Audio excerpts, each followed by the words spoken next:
ಅಲ್ಲಿ ಏನಾಯ್ತು ಅಂದರೆ ಎಸ್ ಪಿನ ಸಸ್ಪೆಂಡ್ ಮಾಡಿಬಿಟ್ಟು ಟ್ರಾನ್ಸ್ಫರ್ ಮಾಡಿದರು, ಐ ಜಿನ ಟ್ರಾನ್ಸ್ಫರ್ ಮಾಡಿದರು. ಆದರೆ ಅಧ್ಯಕ್ಷೆ ಎಮ್ ಎಲ್ ಎನ ಎಸ್ ಪಿ ಸರ್ಕಲ್ ಅಂತ ಬರುತ್ತೆ. ಅಂದರೆ ಹಿಂದೆ ಅದನ್ನು ವಾಲ್ಮೀಕಿ ವೃತ್ತ ಅಂತ 25 ವರ್ಷಗಳ ಹಿಂದೆ ನಾವು ಮಾಡಿರೋವಂಥದ್ದು. ಅಲ್ಲಿಂದ ಇವಾಗ ನಮ್ಮ ಪ್ರತಿಪಕ್ಷ ನಾಯಕರು ಹೇಳಿದಾಗೆ ನಮ್ಮ ಮನೆಗೆ 1 ಕಿಲೋಮೀಟರ್ ಆಗುತ್ತೆ. ಎಮ್ ಎಲ್ ಎ ಅಲ್ಲಿಗೆ ಬಂದಿದ್ದಾನೆ.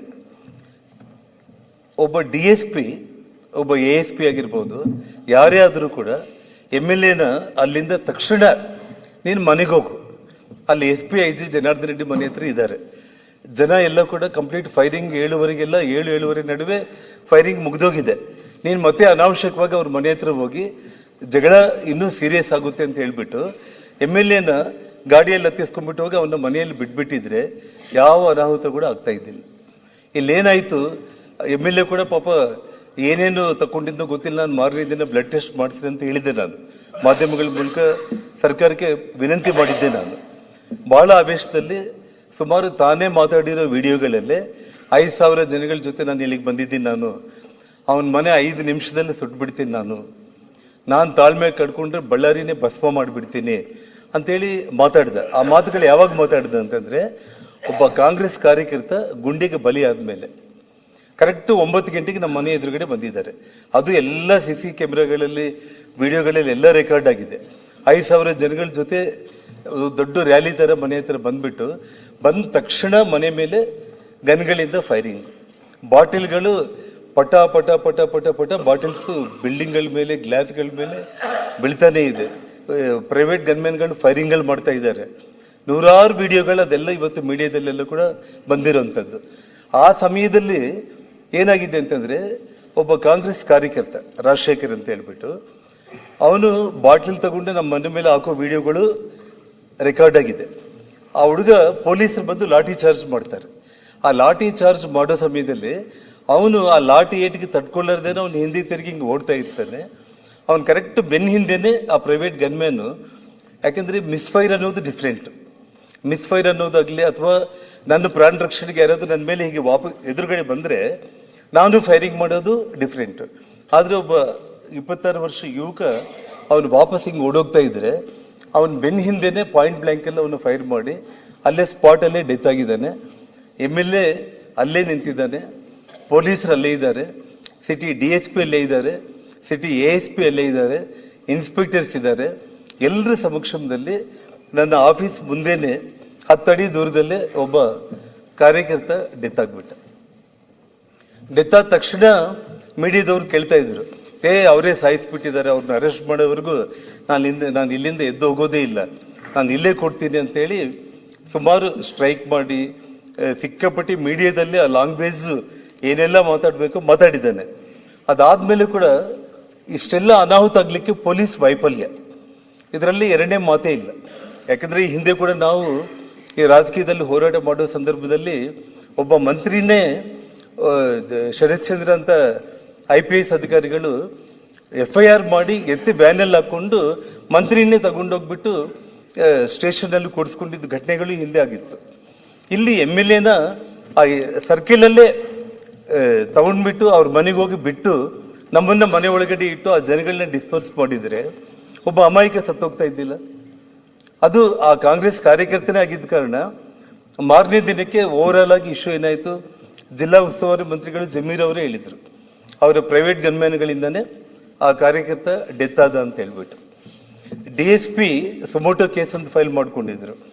1000 ಮಂದಿ ಜನಗಳ ಜೊತೆ MLA ಜನಾರ್ದನ್ ರೆಡ್ಡಿ ಅವ್ರ ಮನೆ ಮೇಲೆ ದಾಳಿ ಮಾಡಿದ್ದಾರೆ ಅಂತೇಳಿ ಸುಮೋಟೋ ಕೇಸು ರಿಜಿಸ್ಟರ್ ಆಗಿದೆ. ನಾನು ಹೇಳ್ತಾ ಇರೋದೇನಂದ್ರೆ, ಈ ವಿಷಯದಲ್ಲಿ DK ಶಿವಕುಮಾರ್ ಅವರು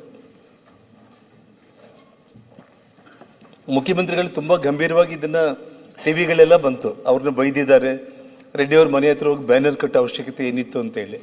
ಅದೆಷ್ಟುವರೆಗೆ ಏನನ್ನೋದಕ್ಕಿಂತನೂ ಅವರು ಬಹಳ ಗಂಭೀರವಾಗಿ ಎಲ್ಲಿ ಕೂಡ ಏನು ಹೇಳಿಕೆಗಳು ಕೊಟ್ಟಿಲ್ಲ.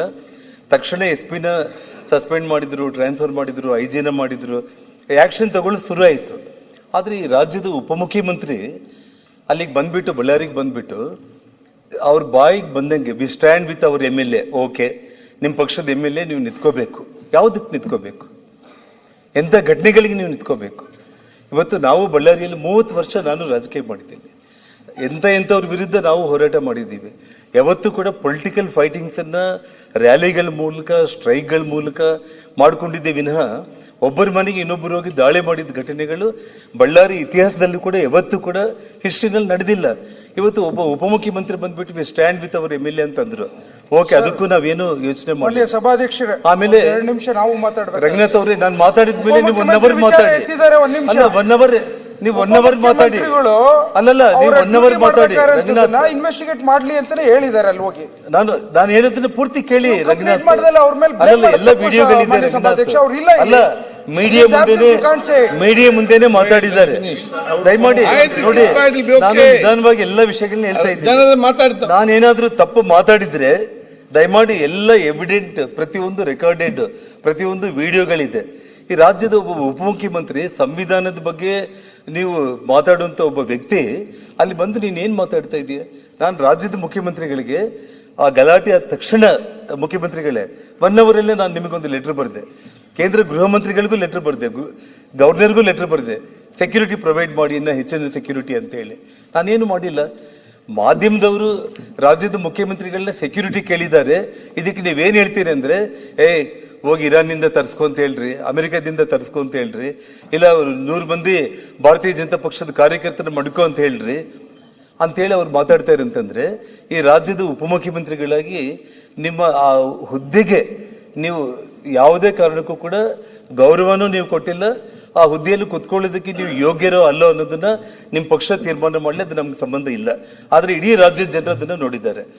ಅಧ್ಯಕ್ಷರೇ, ಇದನ್ನ ಮುಂದೆ ಬರೆದು ಇದು ಬೆಂಗಳೂರಲ್ಲಿ ಮಾತಾಡಿದ್ರು. ನೆಕ್ಸ್ಟ್ ಡೇ ಬಳ್ಳಾರಿಗೆ ಬಂದು ಆ ಕಾರ್ಯಕರ್ತರ ಮನೆಗೆ ಹೋದ್ರು, 25 ಲಕ್ಷ ಕ್ಯಾಶ್ ಕೊಟ್ಟರು ಅವರಿಗೆ, ಸಂತೋಷ.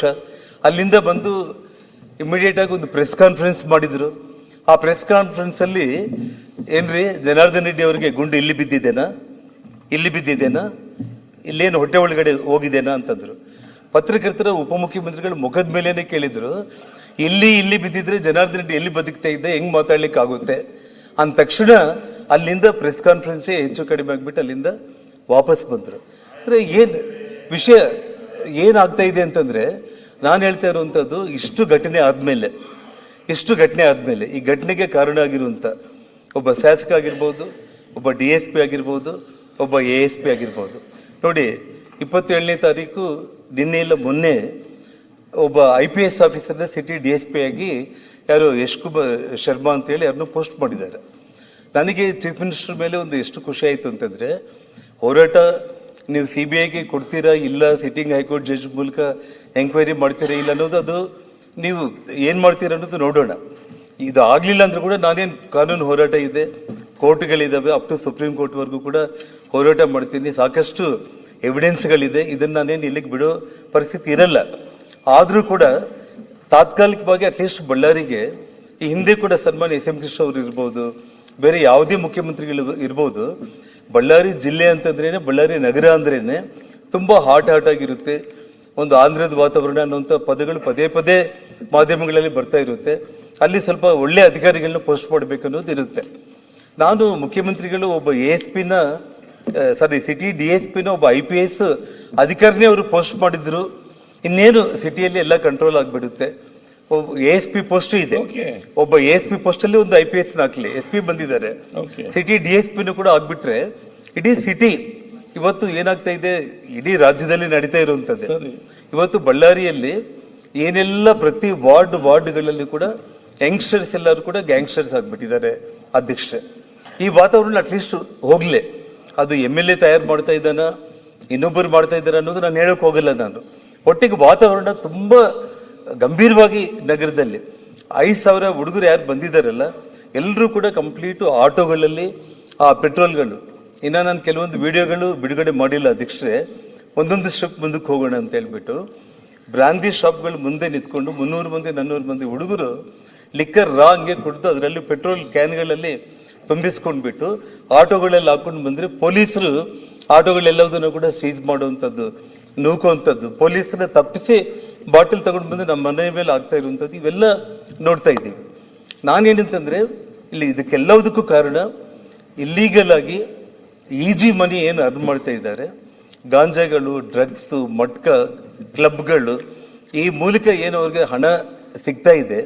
ಆ ಕಾರಣಕ್ಕೆ ಅದು ಮುಂದೆವರಿಬೇಕು ಅಂತಂದ್ರೆ ಜನಾರ್ದನ್ ರೆಡ್ಡಿ ಅವ್ರ ಕುಟುಂಬನ ಇಲ್ಲಿ ನಾವು ಅಂತ್ಯ ಮಾಡಬೇಕು ಅನ್ನುವಂಥ ಒಂದು ಕಾರಣ ಇಲ್ಲಿ ಎದ್ದು ಕಾಣಿರುವಂಥ ಒಂದು ವಿಷಯ.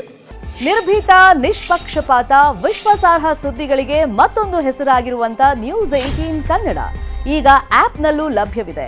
ದಯವಿಟ್ಟು ಇಲ್ಲಿರುವಂತ QR ಕೋಡ್ ಸ್ಕ್ಯಾನ್ ಮಾಡಿಕೊಂಡು ಆಪ್ ಡೌನ್ಲೋಡ್ ಮಾಡೋದಕ್ಕೆ ಮರಿಬೇಡಿ. ನಿಮ್ಮ ಬೆಂಬಲ ಹೀಗೆ ಸದಾ ನಮ್ಮೊಂದಿಗಿರಲಿ. ಧನ್ಯವಾದ.